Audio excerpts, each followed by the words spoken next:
è la prima sala parto Covid del Veneto, cioè esclusivamente destinata alle mamme positive al virus, per permettere di partorire in sicurezza propria del proprio bimbo, del personale medico e delle altre pazienti.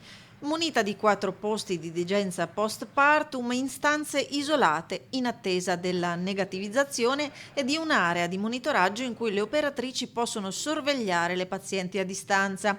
Mamme assistite anche nel contatto pelle a pelle e nell'allattamento. Le mamme positive al Covid devono essere relativamente tranquille. I dati della letteratura ci dicono che il contatto col bambino può essere istituito anche subito dopo il parto, con le dovute cautele. Il bambino può fare sia lo skin to skin sia il rooming, che vuol dire stare con la propria mamma in stanza della propria mamma, nella sua culletta all'opportuna distanza dalla mamma.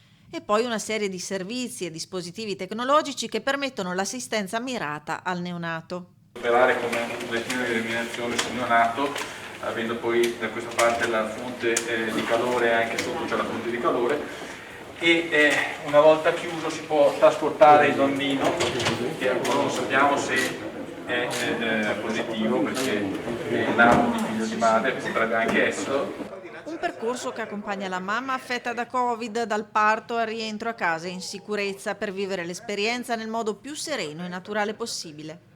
In pochissimo tempo abbiamo ristrutturato questa parte dell'ostetricia e ginecologia di San Donà di Piave con un investimento di oltre 260.000 euro, proprio per permettere al nostro personale di lavorare nella massima sicurezza durante il parto e di dare la sicurezza alle donne e ai bambini che nascono in questo ospedale di nascere in un ambiente Covid-free.